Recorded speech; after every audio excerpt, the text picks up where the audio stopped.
Assalamu alaikum wa rahmatullahi wa barakatuh. May the peace and blessings of the Almighty be upon one and all. Today we will be discussing a very important topic connected to the tongue.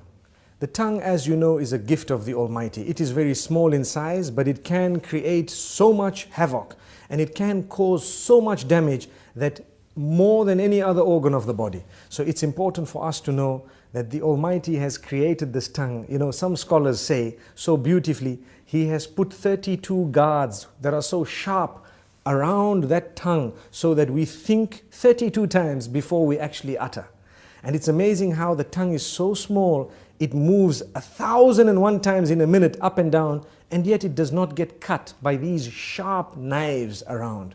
This is the gift of the Almighty. So consider it a gift. Use it as a gift. And the reason we say this is to concentrate more on a specific department of the use of the tongue, and that is when it comes to those we mix with, beginning or starting with our wives, our husbands, our family members, our relatives, and then those we interact with, our friends, and so on.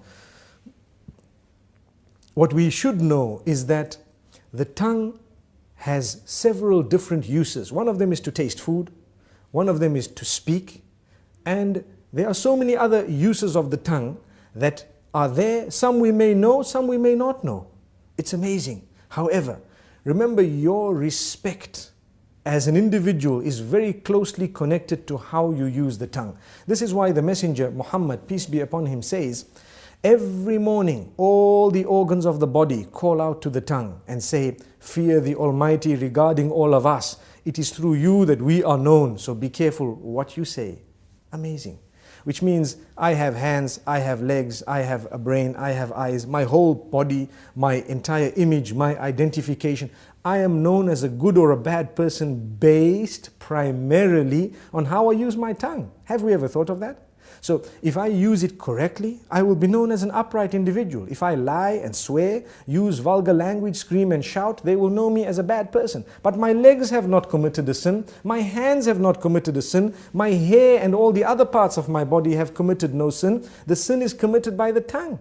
And the tongue, yes, closely connected to the brain and all that, yes, correct. But ultimately it was the one used to relay what was within. This is why if you're not sure, don't speak.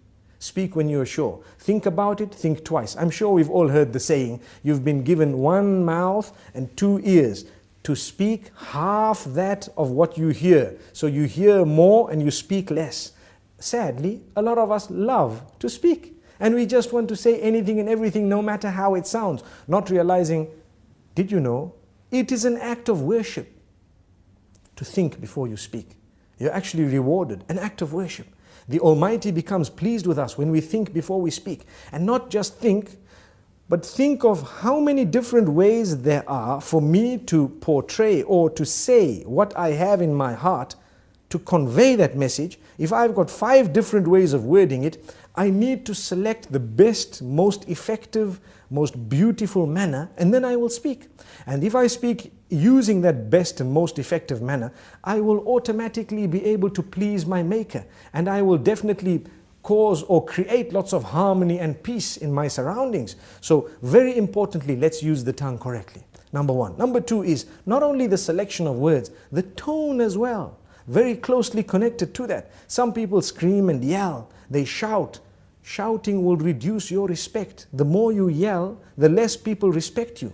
The next time you say something, nobody will want to listen to you because you're used to screaming. And this is the whole reason that we say, speak with a tone that is audible, but a respectable term, meaning respectful tone.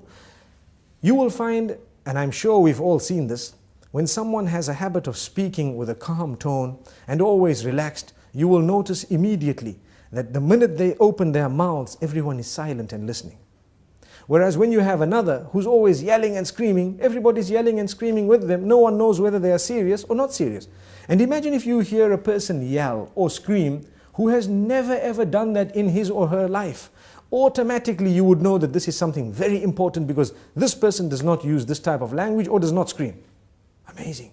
So this is the importance of the use of the tongue, how it gives the whole image of who we are just by its use. Sometimes a whole company can come crashing because of a CEO making one statement that is negative or bad. And there are examples of that in history where we've seen this happening because of the abuse or misuse of the tongue. The same way a man who has always been respected can lose all his integrity within a split statement because of how bad it was and how evil it was. So we need to be careful. You are known by your tongue. Let us be careful how we use this tongue. We'd like to give a few more examples. Within the home, it is an act of worship to say words, to create the words and to utter words that will bring about a smile on the faces of your children and family members, your spouse primarily. Did you know that it is actually an act of worship to come home and utter words of goodness, sweet words, beautiful words, make people feel appreciated, make them feel wanted, make them feel the bond? And it is the tongue that makes us really connect to one another. And this is why we say it is an act of worship. So many people do not realize it's a charity to say a good word. A good word is a beautiful charity. We come home, we're silent. Being silent is something that's not good, especially when it comes to those who are waiting for you to say something of your own family. A good word. Yes, when there is a problem, you might want to remain silent for a moment. If you think that that is the best way of solving the problem for now, you might want to speak a little bit later. But even when you choose to speak, say the best words. This is from the messenger, may peace be upon him. And we always tell people charity begins at home. Sometimes we are very careful of our tongues outside the door.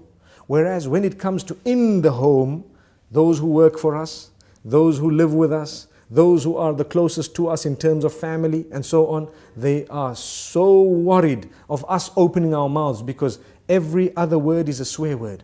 Every other word is a lie. Every other word is a word which is derogatory, defaming, which is disrespectful, which causes hurt and harm. Why should we do that? A good Muslim will never utter words that are hurtful to others. There is no need to do that. Even if you disagree, with someone, you do not need to utter words that are hurtful to them, belittling them, making them feel like they are not worth it. Sometimes maybe the good statement from your mouth might actually make them change their minds and come on to what you had because you were so good. You came forward so beautifully.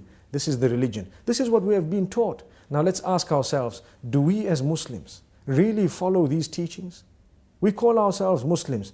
A lot of the times we swear so much that even those who are not Muslim are embarrassed. And it gives the wrong image of the teachings of the beloved messenger. May peace be upon him. And may the peace be upon all the other messengers. We shouldn't be doing this because we have the responsibility of portraying the correct image of the teachings of the Almighty. And these teachings primarily begin with a good tongue. The messenger, when he was sworn, he did not swear back. He never swore back. The swear words never came out of his mouth. He says, a true believer is not he who is vulgar, is not he who speaks hurtful statements, is not he who lies, is not he who utters words that are hurtful to people, words that are incorrect, unjust. So we need to learn from this. Let us learn to be honest, tell the truth. For indeed to lie would be a burden on the shoulders, and it would be a very, very grave burden on the day of judgment. We should not be lying. We should not be hurting people's feelings. I hope I've said a little bit to motivate people to use their tongues in a better way, starting with myself and then everyone else. Remember, choose the best words, choose the best expressions, for indeed to do that is a great act of worship. Until we meet again, Assalamu alaikum wa rahmatullahi wa barakatuh.